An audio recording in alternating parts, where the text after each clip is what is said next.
초등학교 3학년 때 교회를 다녔어요. 우리 부모님들은 뭐 교회를 안 다녔습니다. 근데 교회가 그렇게 좋더라고요. 전 교회 가서 이렇게 앉아있는 게 좋았는데, 근데 뚝섬에서 태어난 곳은 이제 남영동에서 태어났고, 저는 아주 그 서울에서 오래 살았습니다. 우리 어머니 고향이 이제 뚝섬이어서 이제 교회를 누가 전도한 건 아니었지만은 그 종소리가 나면은 그냥 그 교회를 따라갔어요. 그래서 이제 그때부터 이제 교회를 시작하게 됐는데, 그리고 저는 이상하게 교회만 가면 그렇게 좋았어요. 근데 뭐 특별히 우리 부모가 교회를 안 다니고 있었기 때문에 교회를 통해서 뭐 배울 만한 성경을 배우거나 그런 것도 없었고, 하여튼 교회만 가면 좋았습니다. 그래서 항상 교회가 사모가 되었고 그냥 가서 이렇게 예배를 드렸어요. 그래서 제가 이제 그러다 보니까 뭐 가족들이 하나씩 나아가게 되고, 또 저희 아버님이 이제 사업이 또 망했어요. 그래가지고 그 뚝섬에 있는 그 땅을 또 팔았어요. 거기에 교회가 들어오게 됐는데, 바로 옆에 교회가 들어오니까 이제 그 우리 어머니도 교회 나오시고, 그래 아버지는 뭐 끝까지 교회 안 나오시더라고. 막 버티고. 나중에 이제 병 드시고, 그래서 이제 교회를 나왔죠.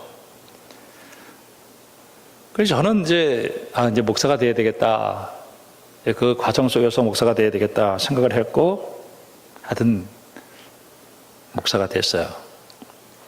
이제 교회를 섬기는데, 그때 뭐 여의도 광장에서 무슨 제 신학교를 다니면서도 그런 느낌이 있었지만은, 한국 교회가 세계에서 찾아보기 힘들 정도로 아주 놀라운 부흥을 했어요. 저는 이러다가는 불교는 다 문 닫겠구나, 그 정도로. 그 다음에 뭐 점치는 무당들이나 혹은 이런 사람들은 다 이제 문 닫겠구나 할 정도로 폭발적인 부흥이 일어나게 됐어요. 그러다 보니까 이 교회가 부흥하는 모습이 정말 대단했죠. 그래서 이제 교회가 떨어진다라고 하는 거는 상상을 할 수가 없는 거예요. 야, 교회가 어떻게 교세가 감소한다라고 하는 거는 상상이 안 돼요. 근데 그게 현실적으로 드러나게 되어지는 거예요. 저는 그 목사가 돼서 이제 어떤 모임에 가서 저는 교회 목사입니다, 이렇게 얘기를 하면은 뭐 제가 뭐 목사가 됐다라고 하는 것이 좀 영광스럽고 한 번도 제가 후회해 본 적은 없어요. 그래서 이제 어디 가서 이제 제가 목사입니다라고 얘기하면은 사람들은 이게 궁금한가 봐요. 몇 명이 모이나요? 이 얘기를 물어요. 그리고 헌금이 얼마나 거쳐집니까? 이거를 꼭 물어요. 그럴 때마다 굉장히 괴롭습니다. 참 그걸 왜 물으시나. 이거를 참 궁금한가 봐요. 본목사가 몇 명 있나요? 사업이 안 되는 사람한테 가서 사업 잘 되세요? 뭐 이렇게 묻는 것도 그렇고, 그렇지만 하여튼 그걸 물어요. 그래서 세상 사람들은 그럴 수밖에 없겠구나. 왜냐하면 어차피 세상은 그런 그 실적이나 이런 거를 관심이 많으니까. 목사들도 그런 얘기를 자꾸 묻더라고요. 몇 명 모이세요? 헌금 얼마나 나오세요? 모일 만큼 모입니다. 헌금 성도들이 열심히 내고 있습니다. 전 간단하게 얘기를 해요. 그거 뭐 얘기한들 그 무슨 의미가 있겠어요? 사람이 많이 모이고 헌금이 많이 거치면 교회가 성공한 거로 생각하는구나, 이렇게 생각을 했어요. 아직도 교회의 본질이 무엇인가 하는 것에 대해서는 우리가 거리가 먼 거예요. 1990년, 이게 아주 가장 정점이었습니다. 이 교회가 이제 그 성장을 딱 멈췄어요. 오히려 감소하게 되었습니다. 그 배후에는 세속화에 대한 도전이었어요. 그래서 세속화가 참 급속도로 빠르게 진행되고 초대형 교회를 중심으로 한 불미스러운 일들을 인해서 이 교회에 대한 이 매스컴의 공격은 거의 상상을 초월할 정도로 아주 그 맹공격을 가하게 되고 가뜩이나 이 교회를 가기가 싫은데 그거하고 맞물려서 이 교회는 아주 이상한 집단이 되어버리고 말았어요. 근데 이 교회의 이 감소가 어디서부터 시작이 되냐면은 작은 교회는 이미 피부에와 닿았고 우리 교회도 이게 심각하게 점점 오고 있었던 거예요. 야, 그렇다면 우리가 그게 하나님의 교회인가? 이럼에도 불구하고 우리 낙심하지 않고 달려갈 수 있는 길이 뭘까? 그건 교회의 본질을 붙드는 것이다. 교회의 본질이 뭘까? 교회의 본질은 딱 성경에서만 이야기하고 있어요. 아, 성경은 교회의 본질을 얘기하고 있구나. 제가 대학원을 다니면서 정신분석 상담에 대해서 공부하고 턴페이퍼로 에리 프롬, 제가 이 얘기는 여러 차례 했습니다. 에리 프롬에 대해서 아주 열심히 썼어요. 제가 한 10권 정도 읽고 그때 A 플러스를 주더라고요. 그때 이 에리 프롬이라고 하는 이 사회 심리학자인데 이 사람은 교회는 사회에 유익을 끼쳐야 교회다 이거예요. 사회에 유익을 끼치지 않으면 그거는 교회로서의 의미가 없다. 존재 의미가 없다라고 얘기를 했습니다. 과연 그럴까? 그러면 어느 교회는 싸움질을 하고 그 사회에 대해서 유익을 끼치지 못한다고 한다면은 과연 그건 교회가 아닌가? 저는 목사이면서 그거보다 더 중요한 것은 영적인 게 교회에 있다. 우리 노회에 역사위원회가 있어서 해마다 이렇게 탐방을 하는 일이 일어납니다. 그러니까 뭐 부산 지역도 가고 전라도 지역도 가고 그래서 주로 이제 한 100년 넘는 교회들을 이렇게 탐방하면서 저는 건물이나 프로그램이나 그 교회에 얼마나 유명한 사람들이 교회를 다니고 있는가, 그 목사가 얼마나 잘생겼나, 설교를 얼마나 잘하나, 저는 전혀 관심이 없습니다. 저는 그 교회에 들어가면서 성도들이 하나님과 기도하면서 수없는 영적 도전, 일제와 군사 독재와 산업화와 세속화 속에서도 성도들이 기도하면서 그들이 자기 자리를 지키면서 거룩함을 유지하고 있는 그 모습을 보고 싶었던 거예요. 수없는 영적인 전쟁, 사탄은 정치 경제 시스템에 붙들고 끊임없이 교회를 핍박하고 박해해서 심지어는 순교가 일어나고 그런 가운데서도 교인들은 자기 자신을 지키면서 그 타락의 물결이 들어오는 속에서도 하나님을 바라보고 몸부림치는 그 모습들을 저는 그 교회를 통해서 봐요. 우리 일산원광교회 정말 우리가 보시다시피 여러 가지로 힘들고 어려운 가운데 있었고 수없는 풍랑이 쳤고 그리고 비바람이 몰아치는 가운데서도 저는 하나님이 이렇게 지켜주신 것을 보면은 야, 진짜 교회는 하나님이 하시는 거다 하는 느낌을 저는 조금도 의심하지 않아요. 하나님의 교회의 본질이 뭘까? 저는 오늘 이 말씀을 통해서 특별히 요한복음 1장 51절 말씀 보니까 또 이르시되 진실로 진실로 너희에게 이르노니 하늘이 열리고 하나님의 사자들이 인자 위에 오르락내리락 하는 것을 보리라 하시니라. 이 말씀과요, 오늘 2장 13절 말씀부터 16절까지 예수님께서 예루살렘 성전에 들어갔을 때 예수님의 눈에 비추어진 하나님의 교회는 만민의 기도하는 집이 장사하는 집이 되어서 강도의 소굴이 된 모습을 보면서 그 유대교 성전을 대한 멸망을 선언하셔요. 그리고 이 사이에 2장 1절부터 12절까지 있다라고 하는 것은 분명히 이것은 단순히 어떤 혼인잔치에 가서 예수님이 물로 포도주를 만들었다라고 하는 기사가 아니라 오늘 여기에는 교회에 대한 본질이 있다라고 하는 말씀을 오늘 들려주는 거예요. 오늘 여러분 영의 눈을 떠서 교회의 본질을 붙들고 어떤 상황과 어떤 처지 속에 있다 할지라도 거룩하게 하나님을 섬기는 믿음의 사람들이 되기를 주님의 이름으로 축원합니다. 아마 더 어려워지는 일들이 일어날 거라고 생각해요. 저는 유럽 교회를 바라보면서 유럽 교회도 옛날에 굉장했던데 왜 이런 일들이 일어났을까? 결국은 우리가 본질을 붙드는 수밖에 없다. 1장 51절 말씀에 보면은 하늘이 열리고 하나님의 사자들이 인자 위에 오르락내리락 하는 것이 보인다. 창세기 28장에 있는 말씀이 기억이 납니다. 거기에 이제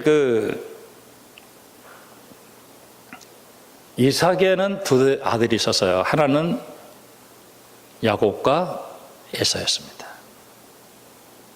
근데 이 야곱은 에서의 동생으로 쌍둥이가 태어나게 됐는데 태어날 때부터 아주 야심이 만만한 이 둘째가 얼마나 야심이 만만했냐면 태어날 때 형의 발꿈치를 딱 붙들고 태어나는 거예요. 형한테 조금도 지고 싶은 마음이 없어요.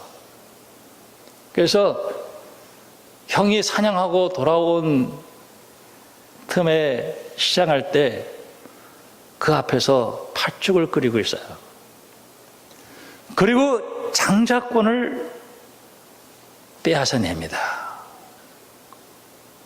대단한 사람이에요. 그리고 형을 속이고 아버지를 속이고 어머니를 따라서 몸에 털을 붙이고 목소리를 변장시켜서 아버지로부터 모든 축복을 다 받아내는 거예요. 이게 들켜가지고 형 에서가 죽을 듯이 달려들 때 그 어머니가 외삼촌쯤 바단 아람에 피난을 보냈는데 날은 저물고 피곤해서 돌을 베개 삼아서 광야에서 이 야곱이 잠을 자는데 꿈에 환상이 보이는데 이 사닥다리가 하늘 꼭대기까지 닿았고 그리고 천사가 오르락 내리락 하는 거예요. 그러면서 하나님의 음성이 들려지는데 뭐라고 얘기하냐면은 내가 네 갈 길 다 지켜줄게. 네가 이 모든 것을 이루기까지 내가 너를 절대로 떠나지 않겠다라고 얘기를 해요. 그때 야곱이 꿈을 깨고 나서 야 진짜 하나님이 여기 계셨구나. 광야에서 누구의 돌봄이 없으면 죽을 수밖에 없는 상황 속에서 그는 그 환상을 보면서 야 하나님이 여기 계셨구나. 그러면서 야곱이 하나님에게 이런 약속을 합니다. 내 가는 길 다 지켜주시고 내가 편안히 이곳에 돌아오게 하시면 이곳이 하나님의 성전이 될 것입니다. 그리고 내게 주어진 축복 가운데 10분의 1을 꼭 하나님께 드리겠습니다. 아, 하나님의 성전, 바로 교회.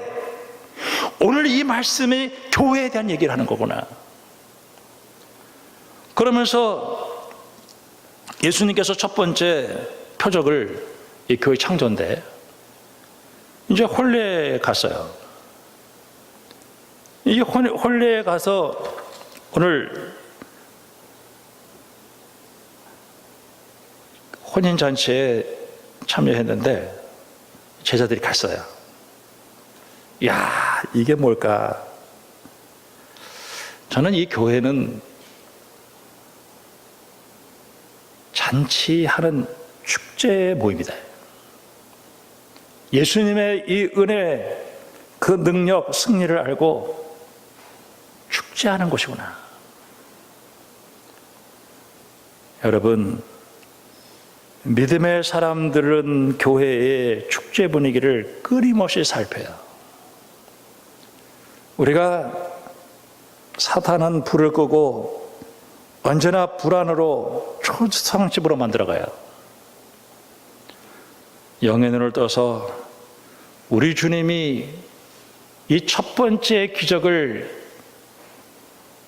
결혼식 혼인잔치에서 일으켰다라고 하는 깊은 의미를 깨닫고 하나님의 교회를 축제 분위기로 만드는 여러분들이 되기를 주님의 이름으로 축원합니다.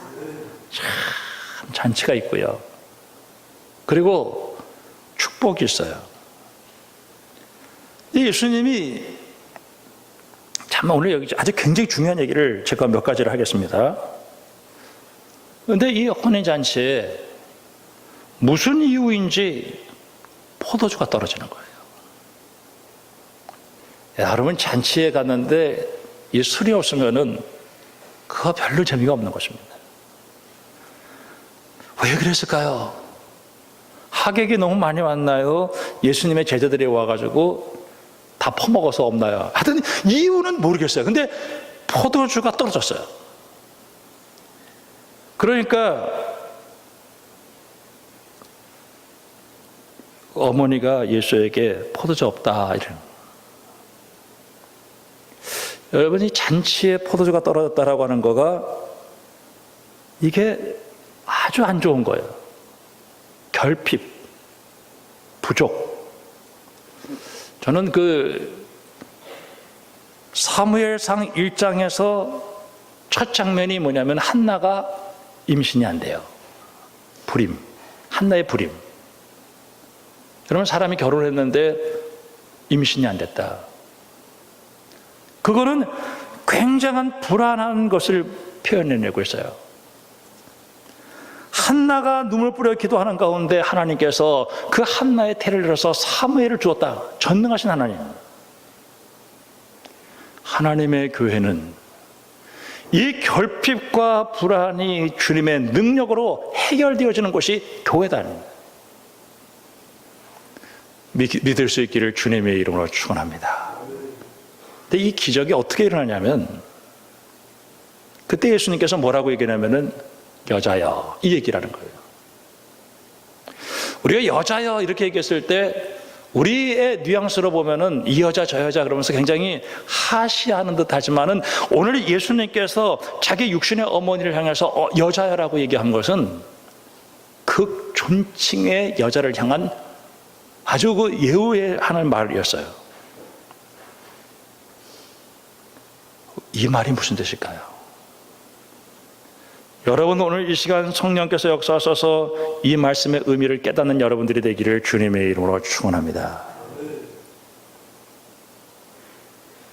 오늘 예수님께서는 무슨 얘기를 하고 싶었던 것이냐면은 오늘 단순히 예수님과 마리아의 관계가 육신의 어머니와 아들의 관계를 청산하고 이제는 죄인으로서의 한 인간으로서 주님의 은혜가 필요한 존재로서의 마리아와 인간을 죄악과 사망으로부터 우리를 자유케 하기 위해서 십자가와 부활의 주님으로서 하나님 자신이신 예수 그리스도의 관계를 영적으로 정립하자는 거예요.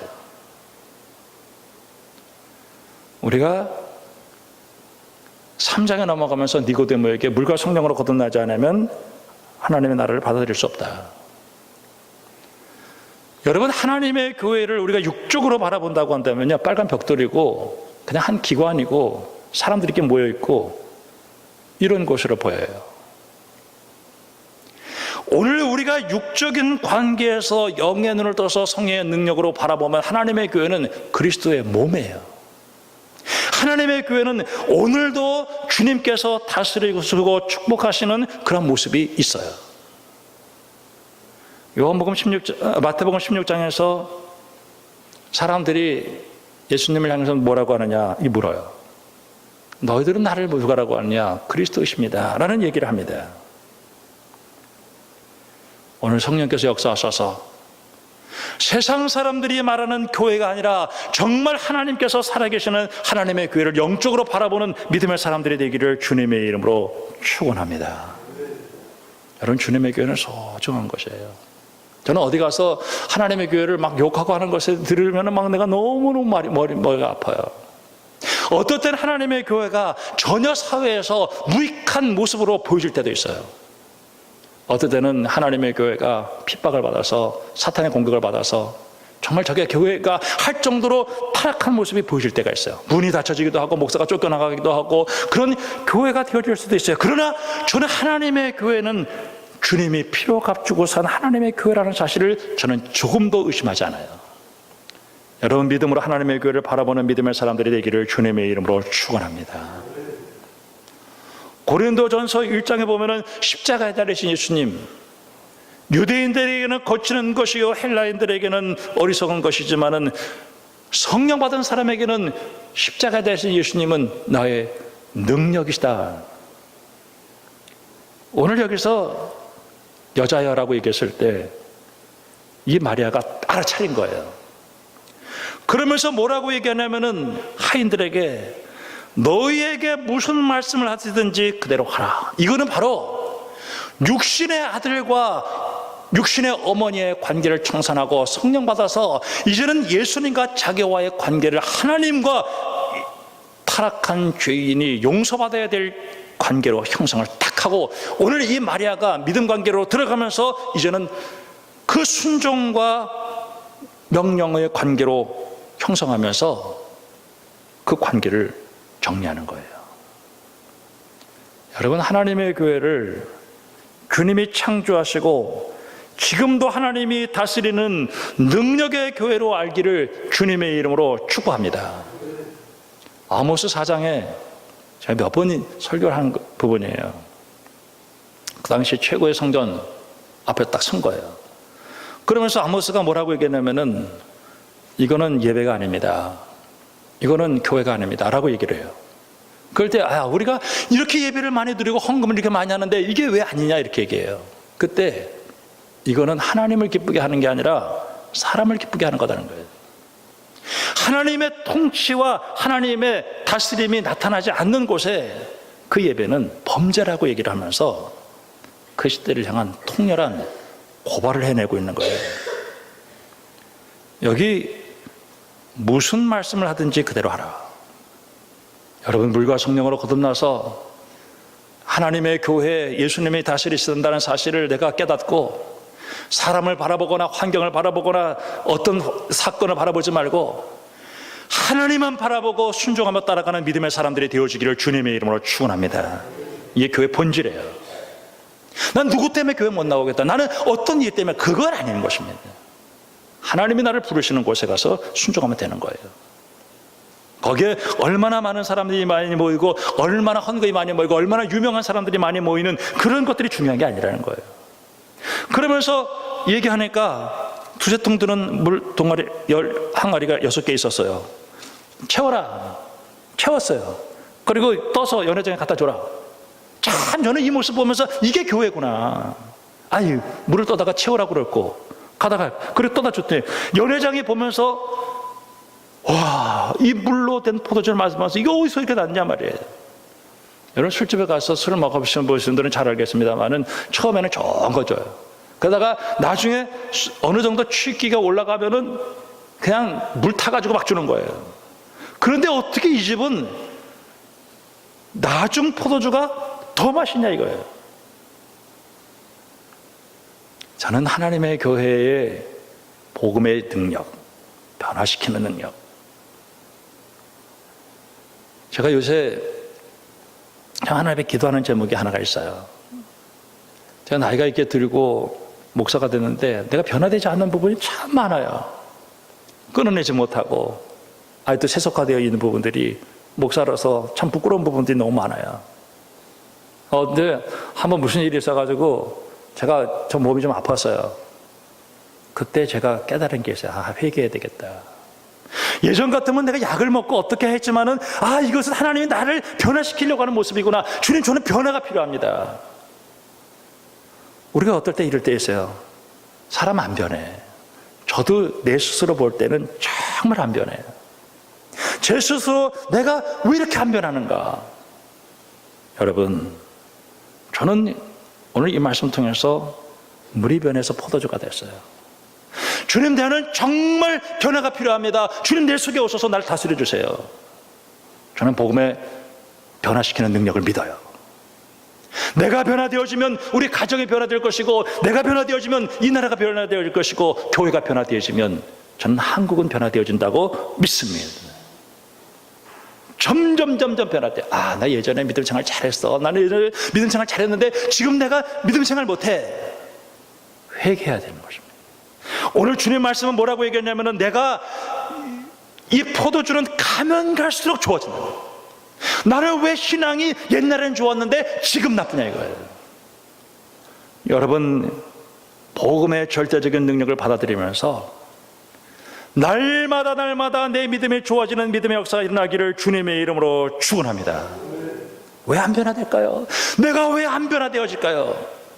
첫 번째는 복음의 능력이 이상한 게 아니라 내가 안 믿는 거예요. 안 믿는 거예요. 주님이 나를 변화시키러 들어오더라도 나는 안 믿는 거예요. 내가 죄를 주어도 괜찮아 이렇게 얘기해요. 합리화시켜요. 그리고 나를 살펴보세요. 내가 하나님과의 관계 속에서 어떻게 되었는가.